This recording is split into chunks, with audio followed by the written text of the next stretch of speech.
दोस्तों, आपने कुरान करीम की ये इंतहाई अहम आयत बार बार जरूर सुनी होगी, कुल्लु नफ्सिन जायक़तुल मौत, हर नफ्स को मौत का जायका चखना है। जी नाज़रीन, जिस तरह हम सभी को, हर जीरो को, हर इंसान को, हर चरिंद परिंद, हत्ता के हर चीज को इस दुनिया में फना होना है, इसी तरह अल्लाह ताला के जितने भी प्यारे पैगंबर इस दुनिया में इंसानों की हिदायत के लिए तशरीफ लाए, सभी को एक न एक दिन इस दुनिया से वापस लौट कर जाना पड़ा। हर चीज को फना हासिल है सिवाय अल्लाह ताला की जात के। अल्लाह ताला की जात पाक है, वो हर किस्म के शर से पाक है, उसको ना ही कभी ऊंघ आती है और ना ही कभी नींद, और वही जात है जो हमेशा रहने वाली है। नाज़रीन, इस वीडियो में हम आपको हजरत मूसा अलैहिस्सलाम के इंतकाल के वाक़ये के बारे में बताएंगे, तो चलिए बगैर किसी ताखीर के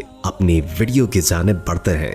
हजरत अबू हुरैरा रज़ी अल्लाह ताला अन्हु बयान करते हैं कि हजरत मूसा अलैहिस्सलाम की तरफ मौत का फरिश्ता भेजा गया। जब वो आपके पास आया तो आपने उसे थप्पड़ रसीद कर दिया। वो अल्लाह की तरफ वापस गया और अर्ज की, या अल्लाह, आपने मुझे ऐसे आदमी की तरफ भेजा जो मौत का इरादा नहीं रखता।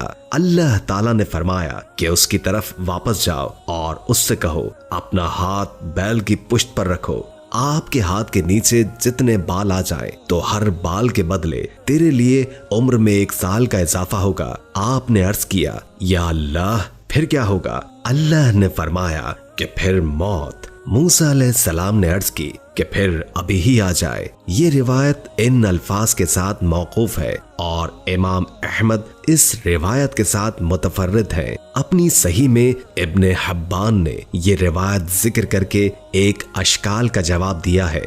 वो अशकाल ये है कि जनाबे मूसा अलैहिस्सलाम ने मलिकुल मौत को क्यों तमाचा मारा और क्यों उसकी आंख फोड़ दी। उसके जवाब में फरमाते हैं कि वो ऐसी शक्ल सूरत में नहीं आए होंगे जिसे मूसा अलैहिस्सलाम पहचानते हो, जैसे कि हजरत जिब्रील अलैहिस्सलाम नबी करीम सल्लल्लाहु अलैहि वसल्लम के पास एक देहाती की शक्ल सूरत में आए और इब्राहिम और लूत अलैहिस्सलाम के पास फरिश्ते नौजवानों की सूरत में आए कि हजरत इब्राहिम और लूत अलैहिस्सलाम इब्तिदा में उनको ना पहचान सके। इसी तरह हजरत मूसा अलैहिस्सलाम ने भी शायद उनको ना पहचाना होगा, इसलिए उसको तमाचा मारकर उनकी आंख फोड़ दी, क्योंकि वो आपके घर बगैर इजाजत दाखिल हुआ था। ये बात हमारी शरीयत के भी ऐन मुताबिक है कि अगर आपके घर में आपकी इजाजत के बगैर कोई देखे तो उसकी आंख फोड़ देनी जायज है। फिर हजरत इब्ने हब्बान ने हजरत अबू हुरैरा रज़ी अल्लाह ताला अन्हु की हदीस बयान की है कि रसूल अल्लाह सल्लल्लाहु अलैहि वसल्लम ने फरमाया कि मलिकुल मौत हजरत मूसा अलैहिस्सलाम के यहाँ रूह कब्ज करने आया और कहा कि अपने रब की बात तस्लीम कर लो। मूसा अलैहिस्सलाम ने तमाचा मारकर उसकी आंख फोड़ दी। फिर इब्ने हब्बान ने इसकी तावील की है कि जब मूसा अलैहिस्सलाम ने मारने के लिए हाथ उठाया तो उस वक्त फरिश्ते ने कहा कि आप अपने रब की बात मान लें, लेकिन ये तावील हदीस के अल्फाज के मुताबिक नहीं है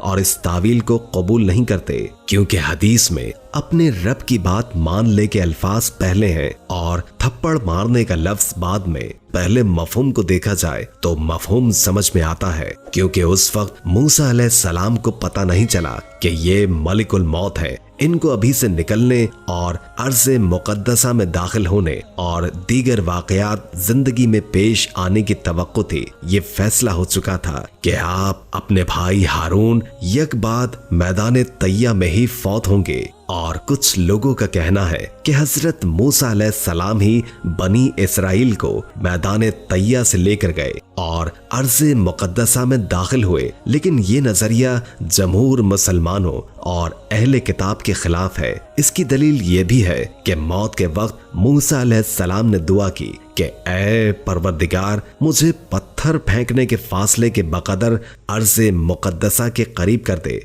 अगर आप वहां दाखिल हो चुके होते तो उसका सवाल न करते, चूंकि आप अपनी कौम के साथ मैदान तैया में थे और आपकी वफात का वक्त आ गया तो आपने अर्ज़े मुक़द्दसा के करीब होना पसंद किया, जिससे उनके आबाओ अजदाद हिजरत कर गए थे, और कौम को भी इस पर भी रग़बत दिलाई कि पत्थर फेंकने के बकदर फासला रह गया है और तकदीर उनके और अर्ज़े मुक़द्दसा के दरमियान माइल हो गई। इसीलिए तो रसूलुल्लाह सल्लल्लाहु अलैहि वसल्लम ने फरमाया, अगर मैं वहां होता तो मैं तुम्हें उनकी कब्र सुर्ख टीले के पास दिखाता। जनाब सदी ने हजरत इब्ने अब्बास और इब्ने मसूद और दीगर हजरात सहाबा से नकल फरमाया है, और उन्होंने कहा कि फिर अल्लाह ताला ने हजरत मूसा अलैहिस्सलाम की तरफ वही भेजी कि मैं हारून को फौत करने वाला हूँ, लिहाजा उसको फुला पहाड़ पर ले जाओ। तो हजरत मूसा अलैहिस्सलाम और हारून अलैहिस्सलाम दोनों पहाड़ की तरफ रवाना हुए। अचानक उनके सामने एक ऐसा दरख्त आया कि उस जैसा दरख्त कभी नहीं देखा था। वहां एक घर है और उसमें एक पलंग बिस्तर बिछा हुआ है और उससे बड़ी पाकीज़ा खुशबू आ रही है। जब हारून अलैहिस्सलाम ने उस पहाड़ पर उस घर और उसके अंदर की चीजों को देखा तो उनको बहुत अच्छा लगा और अपने भाई हजरत मूसा अलैहिस्सलाम से कहने लगे, ऐ मूसा, मैं इस पलंग पर आराम करना पसंद करता हूँ। मूसा अलैहिस्सलाम ने कहा, डरने की जरूरत नहीं है, मैं खुद उससे निमट लूंगा, आप सो जाइए। हारून अलैहिस्सलाम कहने लगे, ऐ मूसा, आप भी मेरे साथ सो जाएं। अगर इसका मालिक आएगा तो फिर हम दोनों पर नाराज होगा। तो अब दोनों हजरात सो गए। जब हारून ने मौत को महसूस किया तो कहा, ऐ मूसा, आपने मुझसे धोखा किया। जब हारून अलैहिस्सलाम फौत हो गए तो वो घर उठा लिया गया। अब मूसा अलैहिस्सलाम अपनी कौम की तरफ वापस आए और आपके साथ हारून अलैहिस्सलाम नहीं थे। तो कौम ने कहा, मूसा ने हारून को कत्ल कर दिया है। इसको हसद आ गया कि बनी इस्राइल इससे मोहब्बत करते हैं। हारून मूसा अलैहिस्सलाम के निस्बत ज्यादा नरम खू, सख्तियों को उनसे ज्यादा दूर करने वाले थे और मूसा अलैहिस्सलाम की तबीयत में कुछ ज्यादा सख्ती थी। आपको बनी इस्राइल की बात पहुंची तो फरमाया कि अफसोस, वो तो मेरा भाई था, तुम्हारा क्या ख्याल है, मैं उसको कत्ल कर सकता हूँ। जब उन्होंने ज्यादा ही बातें की तो आप खड़े हुए और 2 रकत नमाज पढ़ी, फिर अल्लाह से दुआ की तो पलंग नाजिल हुआ और उन्होंने जमीन व आसमान के दरमियान उसको देखा। फिर एक दफा मूसा अलैहिस्सलाम और उनका नौजवान हजरत यूशा अलैहिस्सलाम सफर कर रहे थे कि अचानक स्याह आंधी उठी। यूशा अलैहिस्सलाम ने देखकर कहा, ये तो कयामत है। वो मूसा अलैहिस्सलाम के साथ चिमट गए और कहा कि कयामत आ गई है तो मैं मूसा अलैहिस्सलाम के साथ चिमटा हुआ रहूंगा। बस मूसा अलैहिस्सलाम को कमीज के नीचे से खींच लिया और कमीज यूशा अलैहिस्सलाम के हाथ में रह गई। जब यूशा अलैहिस्सलाम कमीज लेकर वापस कौम की तरफ आए तो बनी इस्राइल ने उनको पकड़ लिया और कहा, तूने अल्लाह के नबी को कत्ल कर दिया है। उन्होंने कहा, खुदा की कसम, मैंने उनको कत्ल नहीं किया, वो तो मुझसे छीन लिए गए हैं। उन्होंने इस बात की तस्दीक न की और यूशा अलैहिस्सलाम को कत्ल करने का इरादा कर लिया। तो यूशा अलैहिस्सलाम ने कहा कि मुझे 3 दिन की मोहलत दो। बस यूशा अलैहिस्सलाम ने अल्लाह से दुआ की तो उनकी हिफाजत पर मामूर तमाम लोगों को ख्वाब आया कि यूशा अलैहिस्सलाम ने मूसा अलैहिस्सलाम को कत्ल नहीं किया, बल्कि हमने उसको अपनी तरफ उठा लिया है। बस उन्होंने यूशा अलैहिस्सलाम को छोड़ दिया और जब्बार कौम की बस्ती में दाखिल होने से इनकार करने वालों से कोई भी बाकी न बचा तो वो उसी जगह मर गए और वो अर्ज़े मुक़द्दसा में दाखिल हो गए और न उनको फतह व कामरानी देखने का मौका मैसर आया। इस रिवायत के बाज़ अल्फाज मुनकिर और गरीब है, वल्लाह आलम। और ये बात हम पहले बयान कर चुके हैं कि मूसा अलैहिस्सलाम के साथ मौजूद लोगों में से यूशा बिन नून और कालिब बिन नून यूहना के सिवा कोई भी आदमी मैदान तैया से न निकल सका।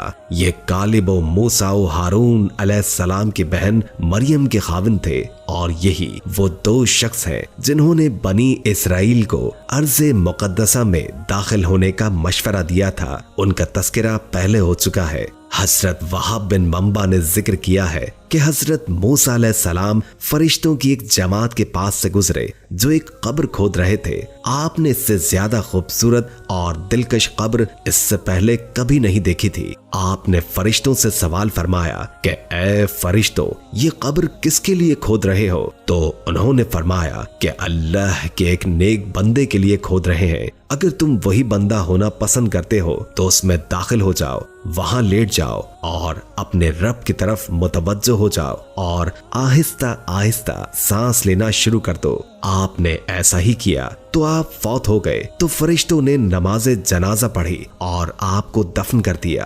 अहले किताब कहते हैं कि बवक्त वफात आपकी उम्र 120 साल थी। हजरत अबू हुरैरा रज़ी अल्लाह ताला अन्हु से मरवी है कि रसूल खुदा सल्लल्लाहु अलैहि वसल्लम ने फरमाया कि पहले लोगों में फरिश्ता मौत खुल्लम खुल्ला आता था, अब वो लोगों के पास पोशीदा तौर पर आता है। उम्मीद है कि आज की वीडियो आपको अच्छी लगी होगी। अगर वीडियो अच्छी लगी हो तो लाइक करके हमारे चैनल को सब्सक्राइब कर दीजिए और कमेंट करके अपनी आरा से भी आगाह कीजिए और बेल आइकॉन को क्लिक कर दें ताकि हमारी नई आने वाली वीडियोस का आपको पता चलता रहे। अगर जिंदगी रही तो एक और वीडियो के साथ इंशाअल्लाह हाजिर होंगे। अभी हमें इजाजत दीजिए। अल्लाह हाफिज।